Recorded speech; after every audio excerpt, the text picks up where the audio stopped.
Hi, Pierre-Emmanuel. Thank you Hi. so much for spending your afternoon on the day that you're off to join our program to share your stories to our audience around the world. On behalf of the listeners, I want to say thank you. Thank you very much, and thank you for inviting us. Yeah. So I was trying to find a way to introduce you to our audience, but I think it's best for us to ask if you can do the little introduction about who you are for our audience. Would you please do that honor first? Yeah, sure. Okay. That's well, I'm just a hardworking person. I'm a chef, so owner of La Table. I've been working in kitchen since I am 15 years old. 15 years old. Most of my experience is in France, Switzerland as well. And I've been working as all levels of gastronomy. So, from the bistro to a 3-star Michelin restaurant. And now we are representing strongly and happily the France in Hoi An by doing what we know best, feeding people. Wow. Hey, you have a beautiful journey of traveling the world, working in, like 5-star dinings and open your own business in Hoi An, in the middle of the Asian city, right? Yes. And it's an Asian town. And you introduced to us in less than 2 minutes. If your time is not fair for our audience, my friend. So the conversation that we have today is designed for our audience to know a lot more about you. And as I shared with you before the show, we're gonna travel through time. We're gonna explore your dreams when you were young and what leading you to, cooking, to be professional in this industry. And I'll lead the way for you. Okay. I was born in Da Nang City, and where Da Nang City 40 something years ago is completely not like this. So it's small, it's poor, and my first dream about what I wanted to do when I'm growing up is I wanted to become an astronaut so I can fly to the moon. Life has taken me to very different path, and on that path, luckily enough that I've been interviewed so many astronauts. One of them actually went to the moon himself. So you almost achieved your dream. Well, partly. Thank you for saying that. All right. So my friend, so when you were little, what was your dream about the future and the future work that you are going to do? I was a very dreamy person. I didn't have any plan for the long term. It happened that my journey through cooking started by, I think, the divorce of my parents. And I start to be like a very troubled kid at this time. I went through many things, and I ended up fired from my school. The police catch me and etc. So there was a lot of things going on at the moment. And at some point, my dad told me, so now you've done a lot of stuff that has been very wrong, right? So now what do you want to do from your life? Wow. What age? 14. 14. Yeah, okay. And so at this time, I was a very angry person. I keep everything inside. And at the moment when we were talking, so there was my mom and my dad and myself, and there was a TV. My brother was watching TV on the side, and there was a French show about cooking. And there was a famous chef, Joël Robuchon, who was doing the show. And I just said to my dad, I want to do like him. You wanted to do like him? Yeah. My dad was hungry because he had a brother who owned a restaurant at this time. He was a chef himself. And he said, okay, you want to collect trash and have this for life. He say, okay, I'm gonna send you to my brother's restaurant and you're gonna see what is the life of a chef. And so he called my uncle and he was like, I want you to show him the worst way of being a chef. What is a chef? And so my uncle did. And so I went to Strasbourg, in the north of France, in Alsace. And at this time, I was very young, but I was very willing to prove my father wrong. And stubborn. right, yes, very stubborn. Right. And so my uncle gave me work, like a normal work, and at the end of the shift you must wash everything, and so I was the trainee, so I did wash everything, but I did everything twice. Wow. And even worse, I jump into the trash bin, wash it thoroughly, and my uncle even had to stop me, say, it's fine, it's okay, it's clean. Yeah, now it is. And so after I call my father back and say, I think he's done for that. I think he's really made for that. And so after I convinced my parents and I started school. Oh, so you went to the culinary art school? Yeah. For 1 year. But the thing was, in this culinary art school, you learn about cooking, about service, about hospitality. And what I wanted to do was only cooking.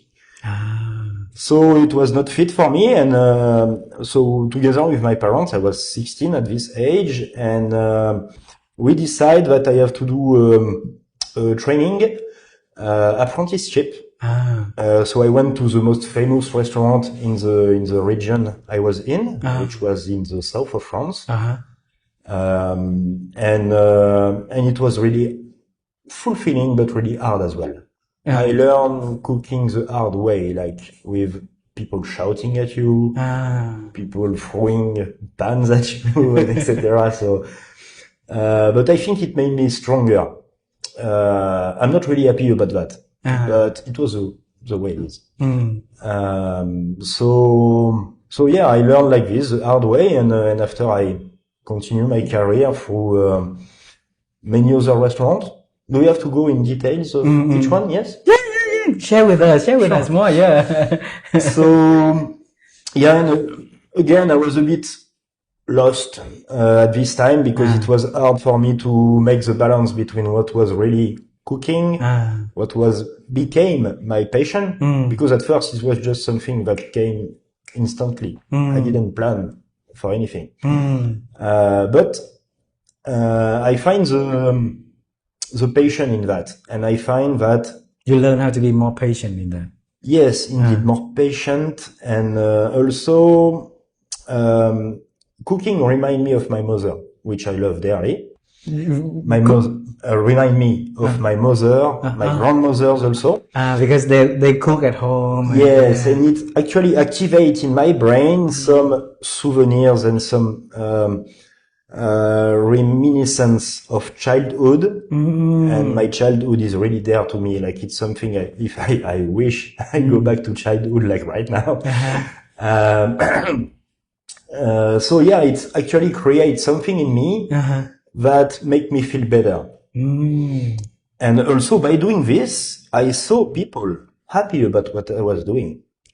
And people around you were happier because of what you're doing. Yes, because when you feed people and it's good, they are happy.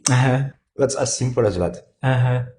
And so the passion keep growing, and that's it. Here I am. And I actually, I went through a lot of different restaurants, but in every single one of them, as hard as it was, because we work crazy hours, we don't have much time for family, even for yourself, to have a social life and everything. It's really hard.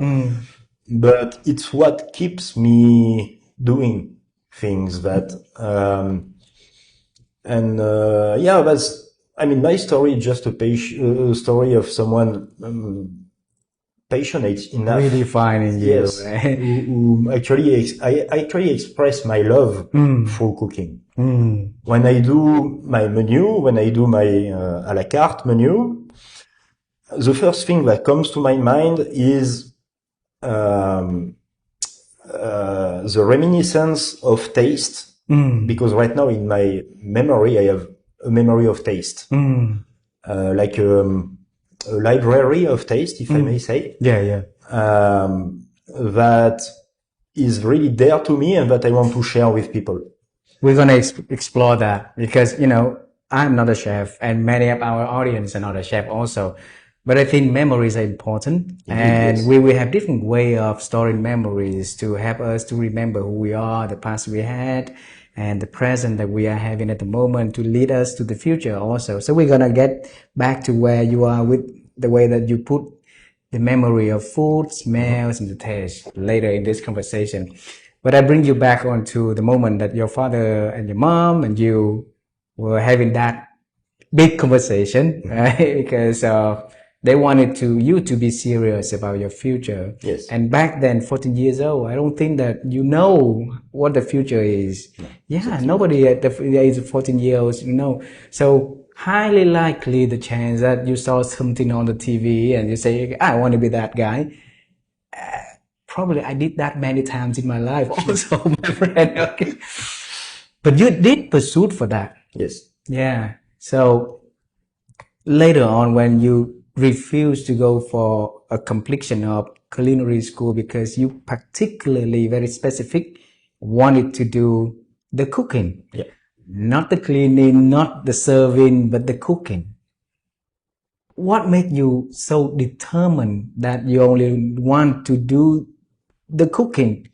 Because if you're not getting the certification, there's high chance that you're not going to get into a professional career cooking at the 5-star dining, or get a chance to walk in the door and got accepted in a job also. So what made you to refuse, say, I would just only do the cooking myself? Well, it's also about what my parents wanted me to do. I was always very good at school until the moment they divorced. But I was going down and they see my result and they were highly concerned for me that, I mean, as a parent, you want a bright future for your kids. Yeah. I have 2 kids and I do want a bright future for them. Uh-huh. I don't want to let them sink into some hole or whatever. So I understand them. And what they wanted me to do at this time, I think, is just find myself and do something about myself. So yeah, that's how to say that. At this time, they want me to go into this specific school because they want me to get a diploma and a high diploma, if possible. Yeah. Like in France, we call it the baccalaureate, which is I don't know the equivalent in English, but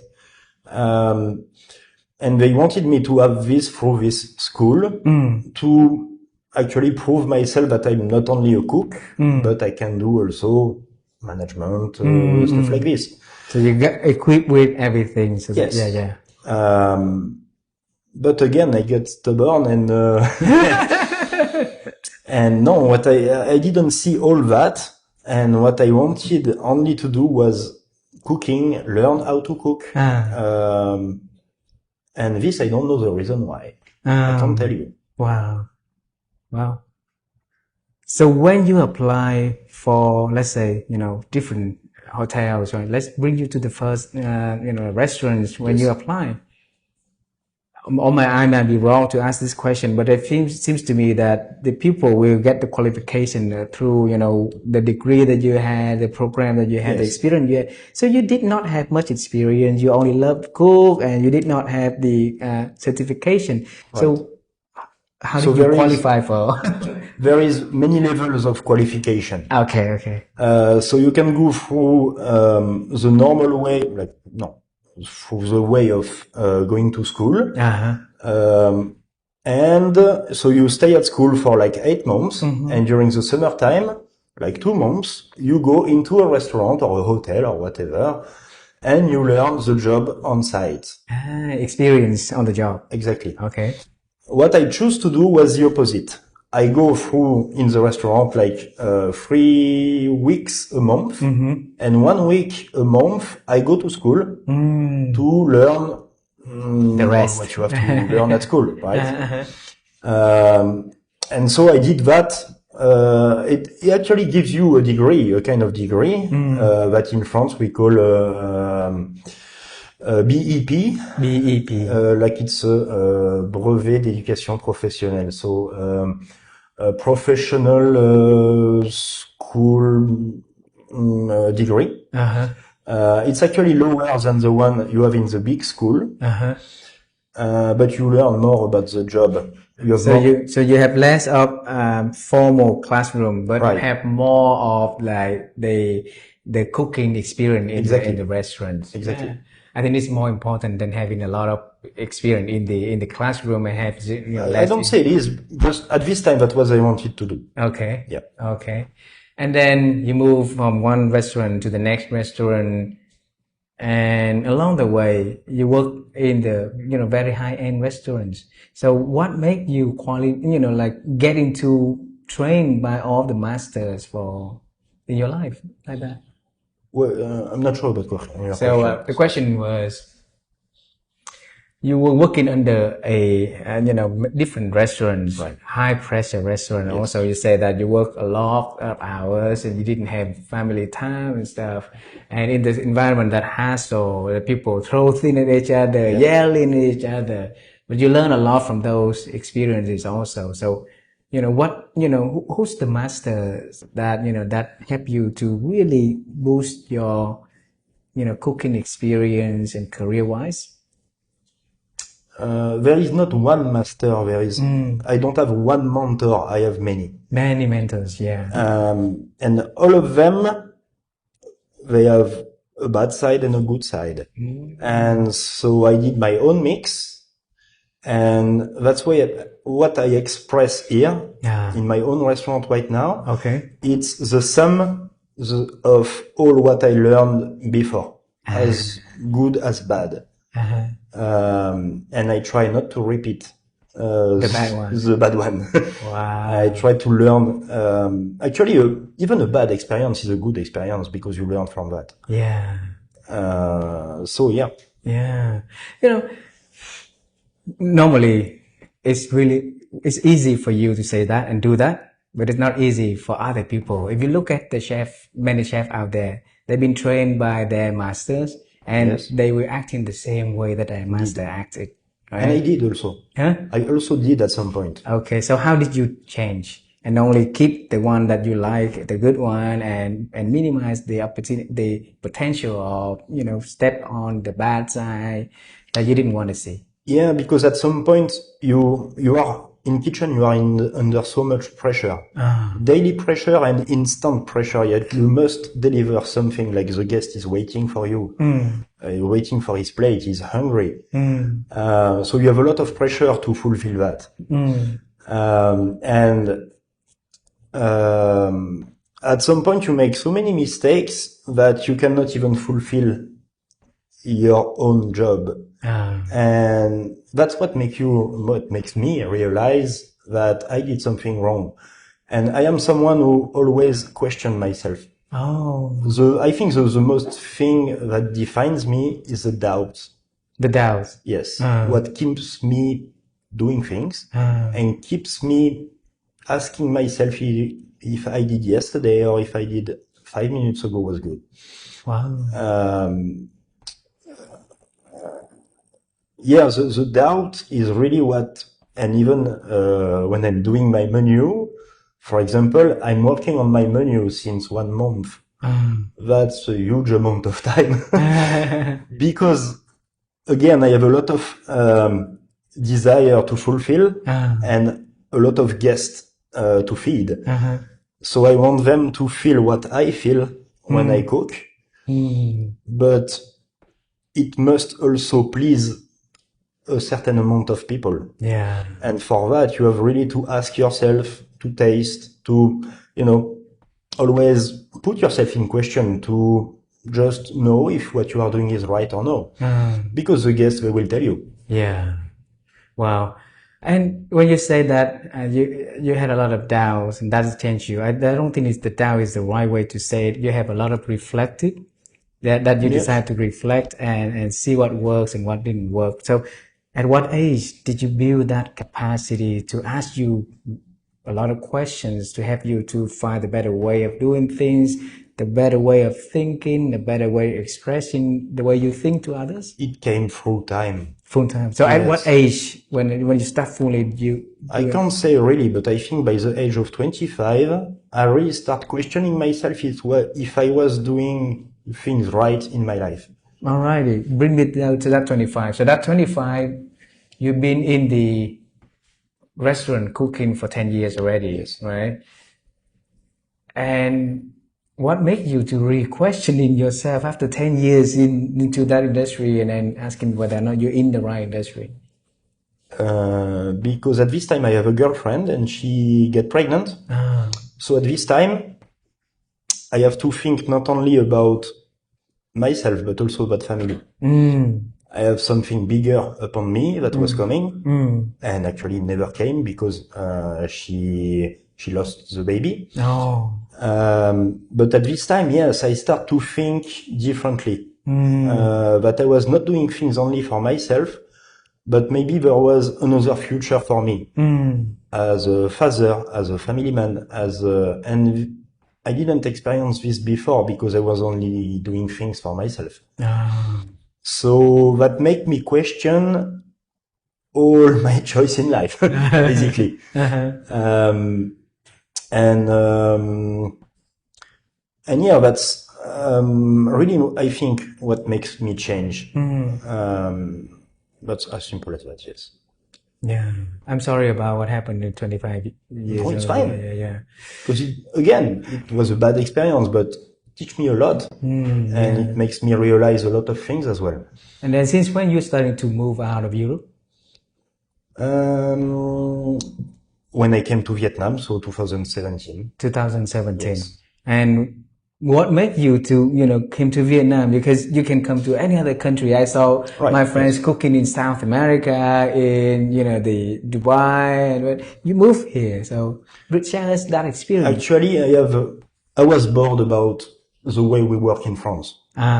Boredom. Yes, really. And it was, again, a lot of pressure that I did not want to handle anymore. And I think there was something maybe somewhere else that I could do or experience. So I put my CV online, and a headhunter called me and say... a headhunter who was in France, but he was working for an international company, meaning that he can put you in Morocco, in Africa, in Asia. Got it. And he called me and said, do you know Pierre Gagnère? So Pierre Gagnère is a very famous chef. Of course I know him. Yes, I do. And do you know Vietnam? No, I don't. And so I start to search about Vietnam, and actually Pierre Gagnère keep my CV, and after he called me, and he make me come in Paris, in his 3-star Michelin restaurant in Paris, and I have a training with him, and after the period of training he told me, oh, you will be good for Vietnam. I have other restaurants, a lot in the world, but you, in Vietnam, you will be good. I don't know, he feels something in me that I didn't see maybe, and he knew Vietnam, and that's it. And so after 1 month of training at his restaurant, I flew to Da Nang, and that's it. Did you ask him why he chose you? He just said that you are made for Vietnam, you're good, this country is good for you.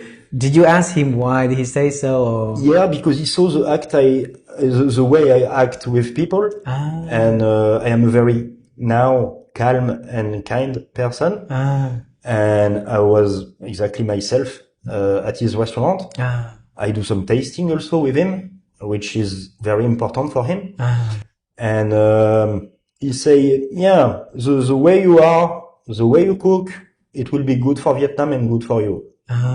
So you already become a calmer person, a relaxed person than before also, to the day that you met him in person. Yes. So how that experience for 1 month cooking at his level of restaurants for 1 month before you moved to Vietnam, how was the environment back then, working and relationship between you and him? So working environment first, it's Paris. Paris is crazy. I never lived in Paris. I never live in a bigger city than Marseille. Marseille is like 1-2 million people. Paris is 10 times that. I have to live at my friend's house. I have to take the metro every day, the subway. I never live a life like this before. I was very happy to leave Paris. And yeah, the meeting with Pierre Gagnard was something that I will never forget. He's one of my biggest mentor. Okay. He's the biggest mentor I have. The biggest one. Yes. Yeah. He's such a kind person. He's very straightforward. He's also very fair. And that's what I like a lot with him. He's like, 70 something years old. He doesn't have anything to prove. He has two restaurants with 3-star Michelin. He was the only chef in the world who have that. Only one? No, he's one of the only one. Yeah. So I was admiring him and how calm and how composed he stay when he talks to people. Again, I learn a lot from him. So yeah, I admire him a lot, and that's why I was really happy to work for him and to give this spirit, which was also in me, to other people. And actually, the people of Vietnam, they are very proud people. They have a huge history, especially with French. So that's what he told me at first also, is that be careful of what you do over there, because it's not France. You are not a conqueror. You are just a manager. You will manage a team and you will learn a lot from them as much as they will learn from you. Wow, wise advice. Indeed, yes. He helped me a lot. Yeah. So off Paris, off France, Da Nang. Yeah. Right. And when did you arrive to Da Nang? What month? It was in January. January. So 24th of January 2017. So right before Tết then. Indeed, yes. Okay. I think the two cultures is really different. Yes, indeed. And in the corner is really like far off from the mountainside of, So how did you feel about, your first experience coming to a Far East country and put you into a mountainside, separating with the normal city? How did you feel? I feel so good because the environment I was coming in was a resort. And so I have my own apartment next to the resort. There was also the chef de cuisine at this time who helped me a lot through understanding the culture. He bring me out. He introduced me to the right people. Chef Frédéric, if you listen to me, I love you. So where is he now? He's in Shanghai. Shanghai now. Yeah. All right. And but it was actually a huge package because also in France, I was used to have a low salary for a huge amount of time at work. Here it was the opposite. I have a huge salary. I have a nice package, like I can fly back to France every year, etc., etc. So money was good. I left France with a lot of debt. In let's say 6 months, I solved all my debt. So yeah, it was really fulfilling at this time because I could see that all my work was paying. And I start to live only for myself, I think, at this time. I start to understand things better. I start to understand people better. I start to understand myself better as well, to be more in harmony. Tell me more about that. When you say that you started to understand people a lot better, that's understandable because now you work with diverse people from different backgrounds, everywhere. So you're starting to work well with other people. Is the one way to do that is to start to understand them, right? But when you say that you start to understand you better because if you're traveling here, what made you say so? Just because of the harmony I feel in myself. I really feel I was good. I was, I don't know. This kind of state of mind where you have possibilities in front of you and you actually realize it's possible to do so. which in France was very tight and very limited opportunities, limited time, limited money, etc. Suddenly everything opened up. Yeah. And so I start to feel free. Yeah. I start to live my life the way I want. Yeah. And I start to do, I don't know, gym, for example. What is that? Gym. Gym. Yeah.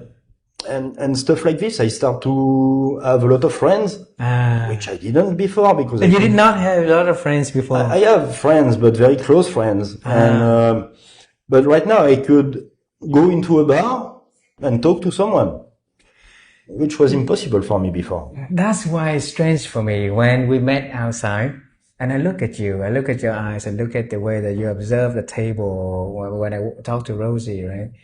And my head was like, start telling me that, hey, Pierre-Emmanuel seems to be an introverted person.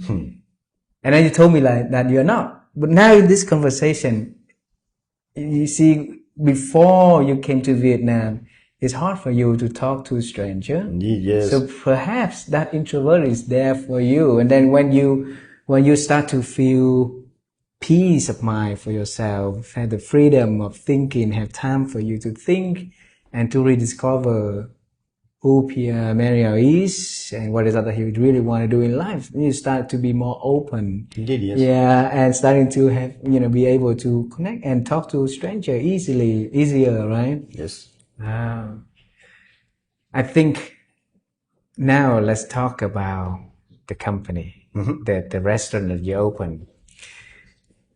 You've been working in France and Switzerland and back to France, and you say that it's not a high pay package, and then a lot of working hours.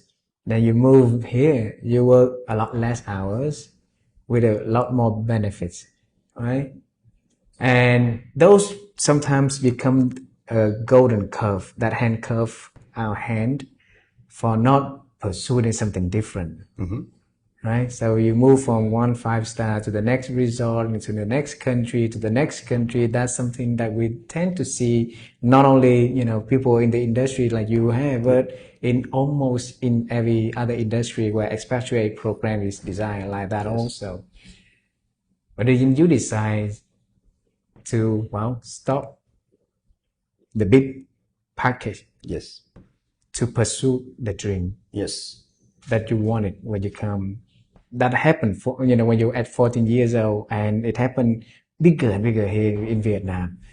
So bring me to the moment that you had the idea so strong that you no longer decided to wanted to work for corporate or big brand, but starting your own. It's actually a succession of opportunities. Success and opportunities. Yes. Okay. I found investor. I found partners. Actually, they found me. They found you? Yes. Of course! And that's how it started. That's just as simple as that. I have this dream since a young age. And I always thought that I have something to tell through cooking. That's storytelling through cooking. Yes. Okay. That's one of the things I would like you to discover when you come to dine to La Table. Okay. Is that every dish have his own story and his own little feelings of mine. And that's something I want to share to the whole world. Because I humbly think my story is kind of cool, and what I live in my childhood was super cool. What is that?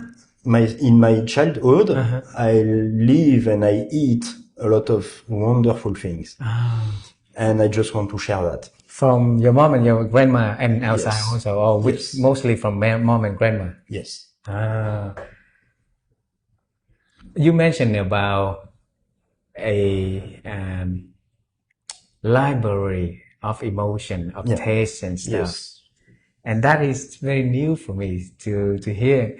So I can understand the library of memories, like, memory that we make it a book, we keep it in here, we store in here.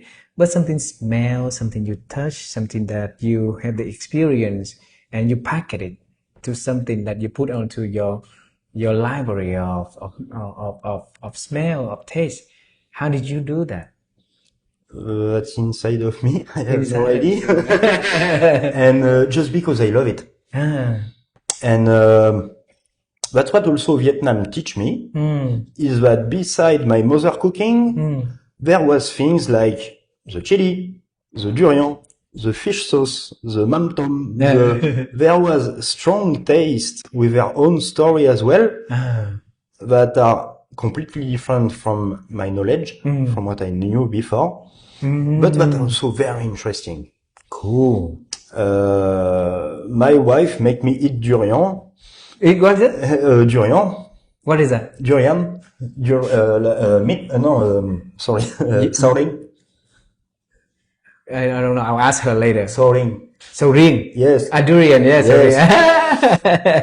Very strong taste and smell, right? Indeed, yes. Yeah. But again, work in the proper way. I could put it on the menu here. Yeah. And it can become a French dessert.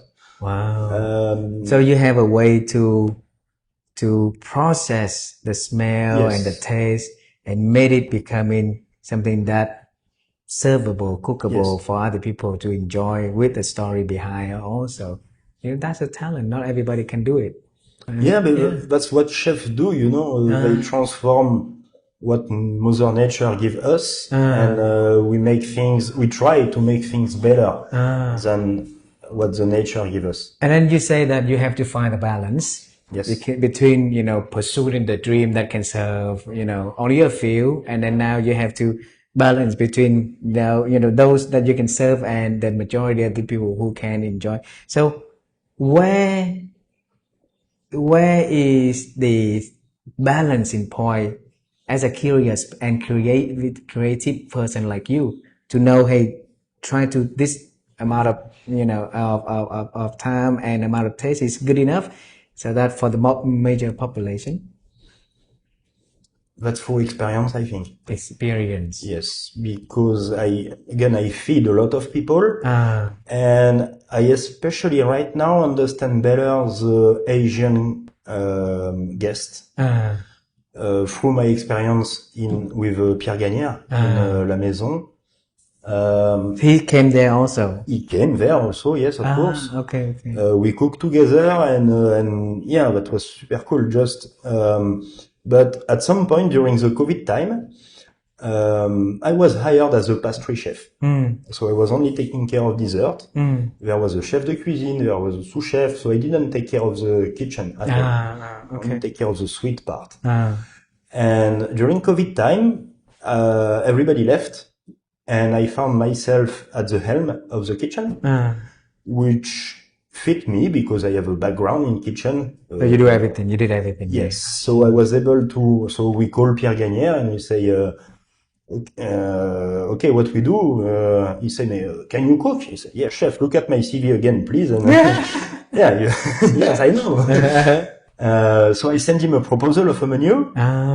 He called me back and he said, oh, hey, super nice your menu, huh? Now let's taste. And after he came and we taste together, and he said, yeah, super nice, let's continue. And so he was really happy about what I was doing. But on the other side, maybe at this time, the thing I was doing was too personal. And I have a lot of feedback from the guests from many countries, like Korea, Japan especially, who didn't like at all what we were doing. So I have to, again, question myself and make something more acceptable for their palate. That's what make me question myself again to work on that more. And I think what we are doing in La Table here right now is the summary of all of that. Is an end result of all of that. Now is a lab for you, a laboratory for you to experience the taste, the experience, the all the thing that you already packaged into your library now is the way for you to express it out and show it again. Right? Yes. Wow, it's beautiful. And your philosophy is not bring French to Vietnam, but bring the food in and the ingredient from here and merge them together. And perhaps that is newness also. And I tell with you the word newness. So hopefully that you hear about that one. After interviewing so many experts around the world, we interview very high-ranking military officer, political people, best-selling authors, top researcher, scientists, doctors, well-known executive coach, a lot of really beautiful minds in the world. And last year, in about March, we spent 2 months did nothing but to re-listen to all of the conversation that we had, because we believe that if we just share conversation between Pierre-Emmanuel and Ha, so it's just a conversation. So what else in there that can extract for the pupil to understand and to apply? What framework can we come up? What mindset that making these people amazing? You are amazing. So and the more we listen to those conversations, one theme emerge above all. So we call newness intelligence. So these people, they are not afraid of change. They lean into something new and they're trying to find the good outcome of that, something that they could do with that, even in something that been there for long, the oldness. Mm-hmm. They will look at the oldness with the eyes of the newness mindset to discover what else they can make the best out of that. And that perhaps what make them really, really cool, right? So the ingredient for Asia is here for thousands of years, right? And French food also been there for thousands of years. But then now you came and you say, okay, let's make them together. And then of course there will be naysayers who refuse the idea, who didn't like that. But then the more you do, the more you fine tune, the better, the people are starting to experience and appreciate also. So if you look at your life for like 30 something years in the kitchen and cooking and running your business, if you look at the moment that newness that really accelerate you and change you or help you to expand beyond your imagination, so what would that story be that you can share to our audience so that they can be more confident to pursue something new in their life instead of afraid of that? Is that I'm not a very active person. Like I don't, how to say that?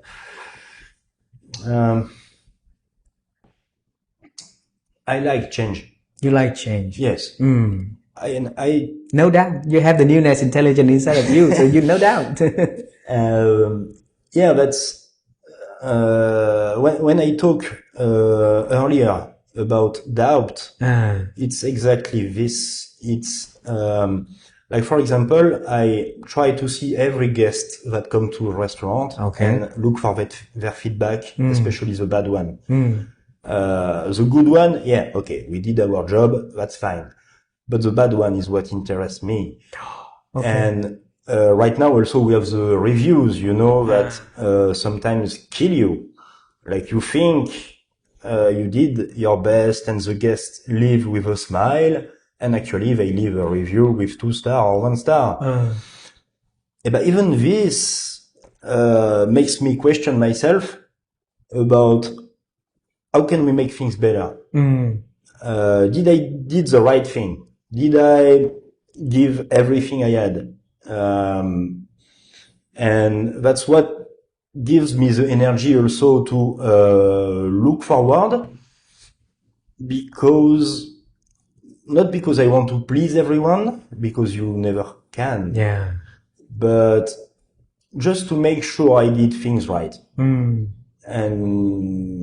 that the message we want to pass through food has been the right one. You say that every time that you come up with the menu, took months for it. Yes. Yeah. And that takes a lot of patience inside of you, because the industry is really fast moving industry also. Yes.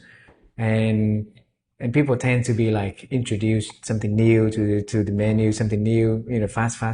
But what, how did it taking a month feel for you in a world that really running fast like this, before you can introduce a menu to your clients?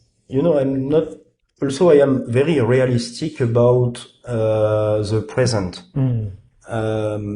Because it's our first year of opening, I'm still finding my identity, and I'm still trying to give the better of myself and of what we can do here with the team we have.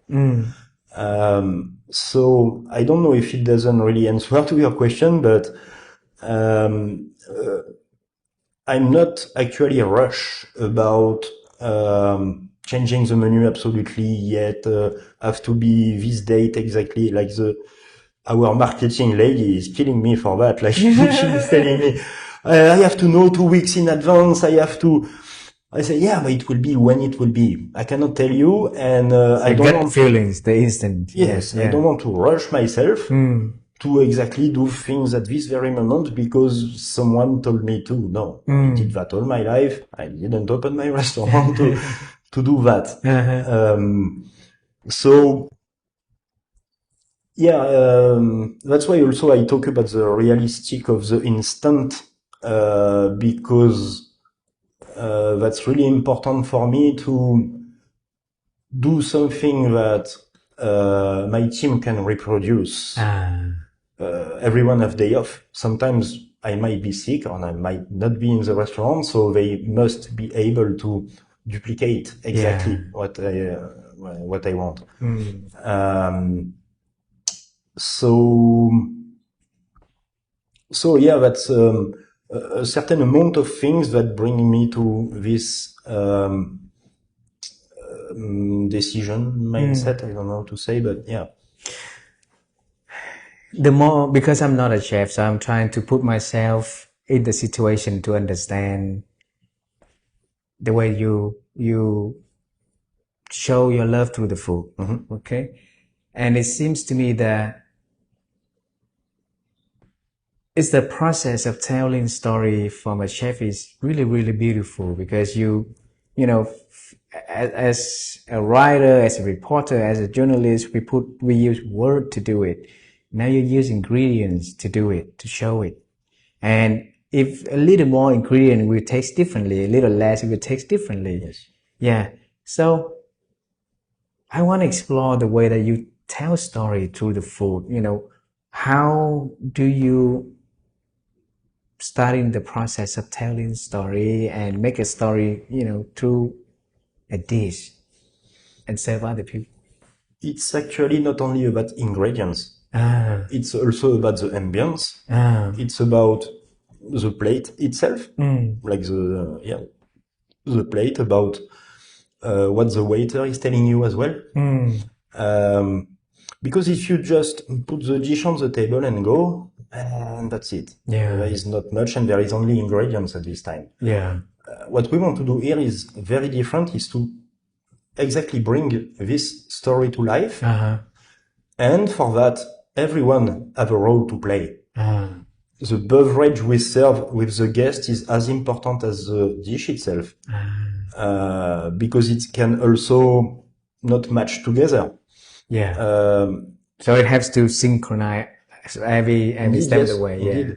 It's not only about ingredients. Ingredients are very important, but just one part of the whole process. Yes. So the drink that they reserve, the way that they treat. Exactly. Beautiful. I was thinking about the gut feeling that you mentioned, because sometimes you let it, you're not gonna follow the 2 weeks time, 3 weeks time, but you say, oh, now it's the right time. And the word is telling about the thinking is the head and the heart. And sometimes they forgot about the gut. So it seems to me in your situation is the gut feeling is also play a vital role in deciding, hey, this is the one that we're going to introduce, right? So how do you balance that? You can add one more thing, is also the stomach feeling. Yeah, the gut is the stomach feeling. Yeah, the taste feeling. Because if I decide the taste is right, and actually we all taste, all the team together, because they have different palate than me, they have different culture than me, and they are Asian. Yeah. So, and we are mostly cooking for Asian people here, so that's very important, that they have their right to say, oh chef, like you go too far. Or chef, please more this or more that. And I listen to them as much as I listen to me. Because they can be my guest. The advice from my wife also is very important, from my partners also. And on top of that, you can add also the financial thing, which is when you own a business is very important. Yeah. If I put 10 grams of caviar everywhere, of course, they will be happy. But understandable. Yes, of course. So it's again, the summary of all that. And that's why also the process is quite long for myself right now. Because I'm questioning a lot of things. And I try to make everything in order, again, to please most of the people.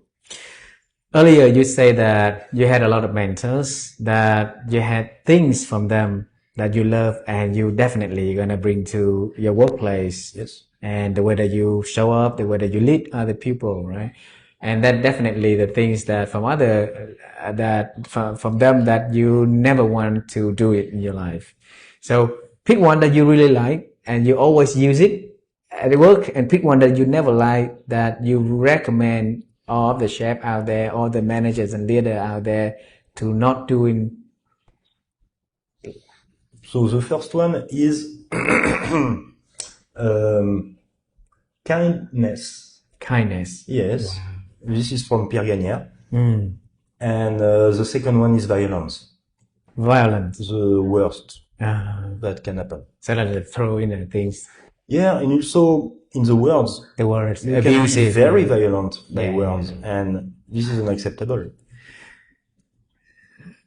I think I was really under the level of stress that chef had until, recently when we started to, interview a lot of people, then we start to realize the whole world of newness that I never knew in the past, that working in the kitchen is really, really, stressful.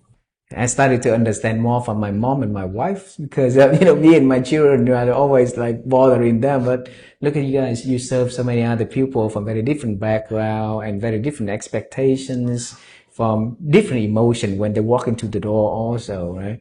So how did you manage the level of emotions that could arise inside of you, and to handle the stress? And I think the world now is really need that advice from you, because it's a lot more stressful for everybody, everywhere, any workplace at the moment. So any advice from you would be very appreciated. So what would that you can share for other people? Leadership. Leadership. Yes. Okay. That's what you must give example at all times. You are having a lot of pressure as a boss, as a chef. Okay, good. But think about your team. They do also. They don't have the salary they expect. They can be even they have their own trouble at work also, or in their own life. And this can be terrible. As an employee, I live terrible things that I live completely aside when I was at work. I try to apply the same, this week, 2 days ago, I saw the stewarding lady, the one who is washing dishes. She's quite old. She's working a lot. If I consider I have a lot of pressure, I don't want to be herself because she's old. She has been living many things in her life. And last time I saw her arriving at work and she was, hello, chef. It was not as before. So you noticed the difference. I noticed the difference and I tried to look for what was going wrong. in her life, what I could do better for him. It turns out that her son is 18 years old. He go in the army. Usually, he call her every week, and she didn't have a call for 2 weeks. Wow. So I even questioned myself, why didn't I see it before? Why didn't you see it before? Yeah. And this day she was really down. So together with the team, we talked to her, we help her, try to find a way. And we find a way to contact the manager of her son, etc. So, and as much as I consider I have a lot of pressure, I am really happy I didn't live her life at this moment. Yeah. So it's also about, not only about you. That's, every day when I have a bad day, I keep reminding myself, your day will be what you are doing from it. Wow. It's the choice. Yes, it's a choice. Wow. Like, if you choose to be down, then you will be down and you will bring others with you down. Wow. Don't expect that the team follow you after. They want a happy person, I think. Someone who show them the way, someone who is happy to teach them new things and to enhance their own life and their own knowledge. That's what being a leader means to me.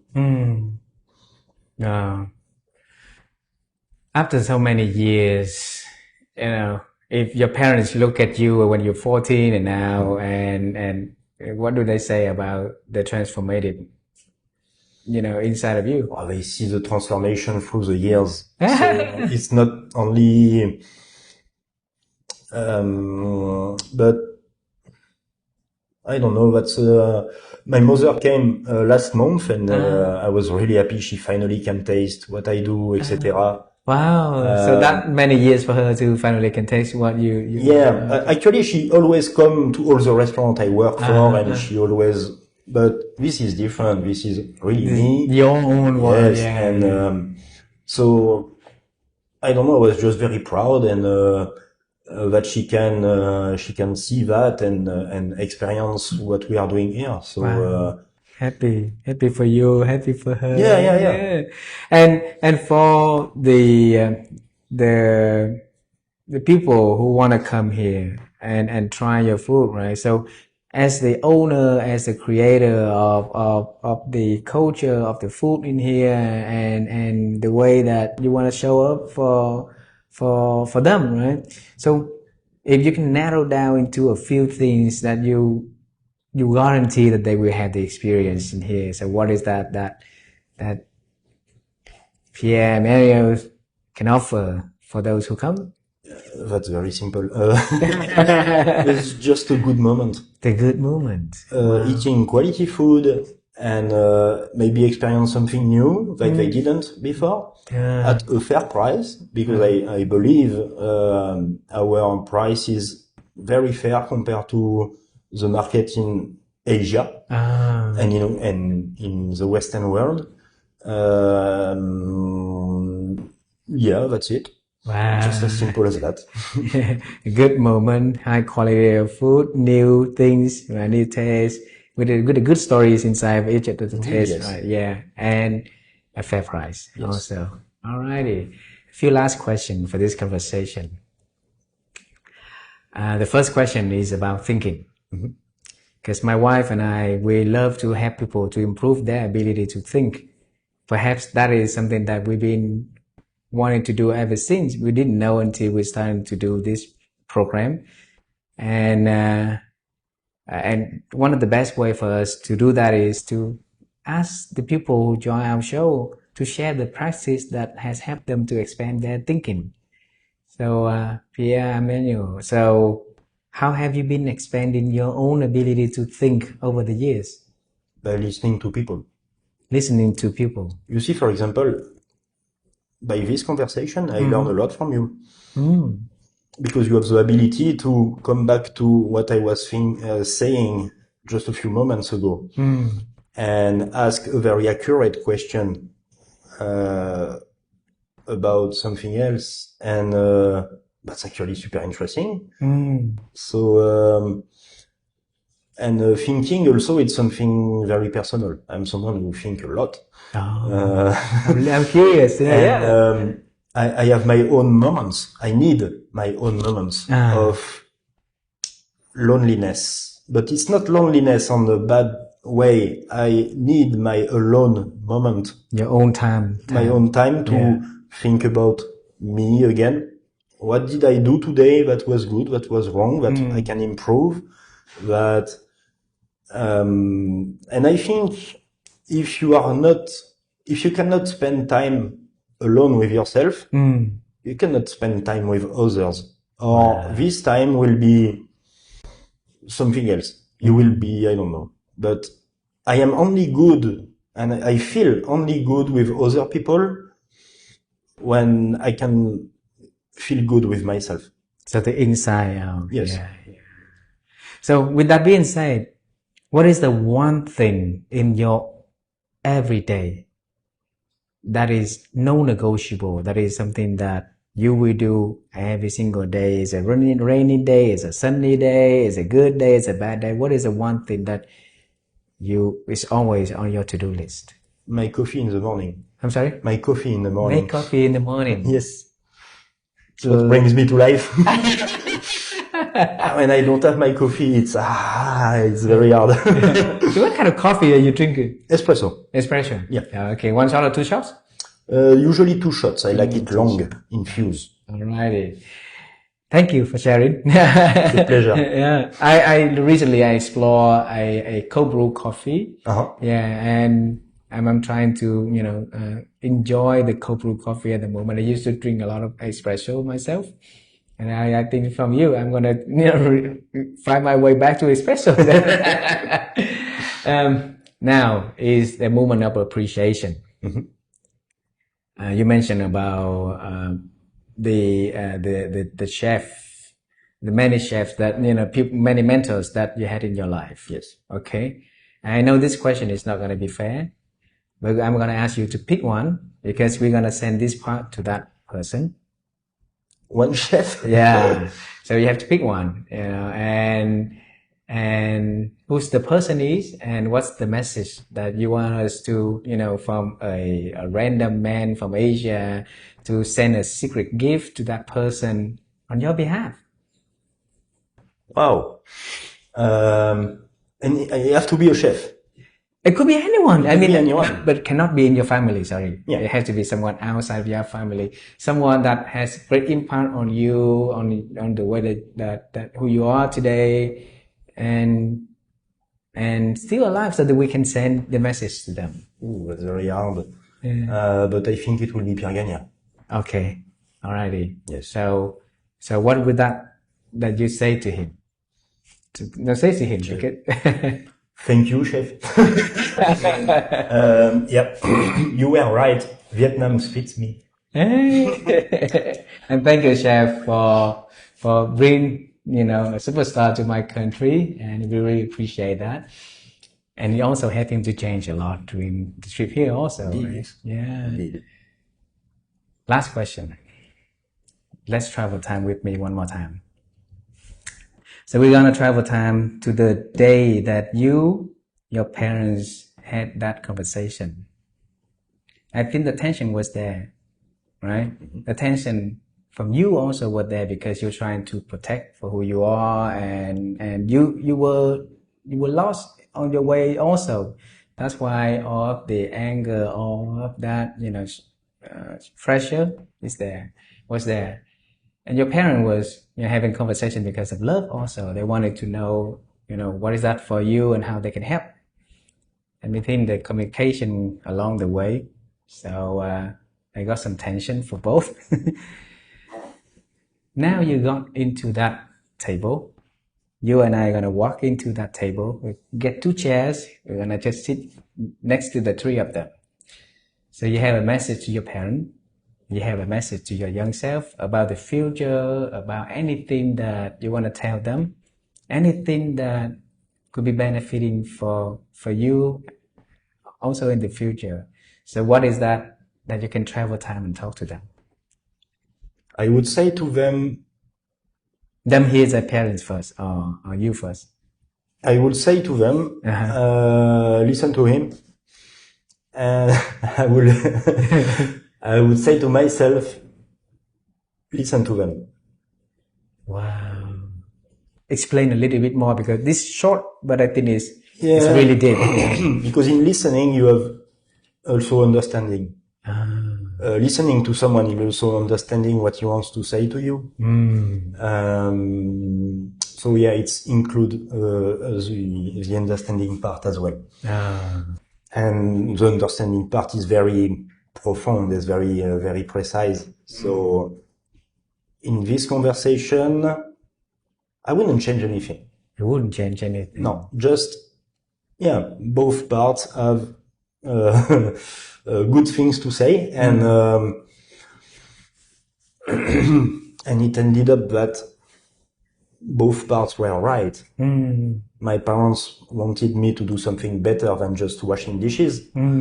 I wanted to prove them that I was capable to do so. Yeah.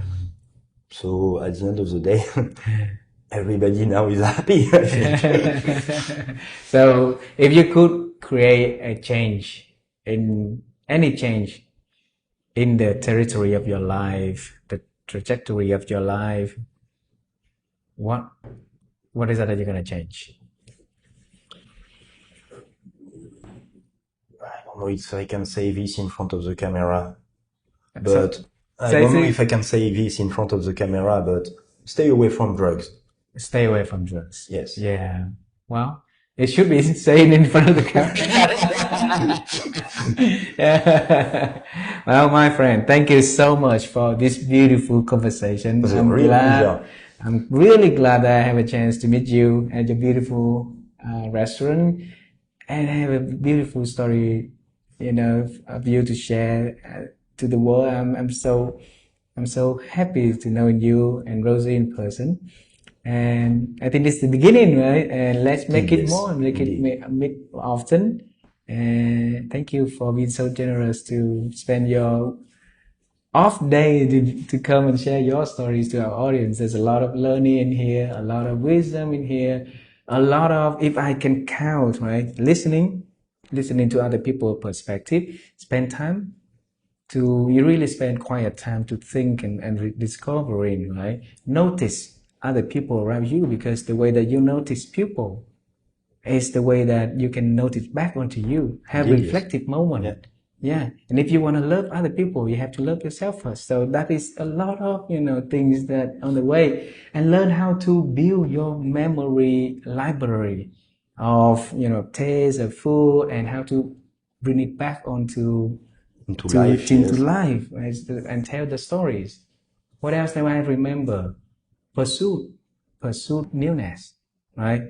Your mentor, I'm having a problem of saying the French name correctly. So Pierre-Emmanuel, yes.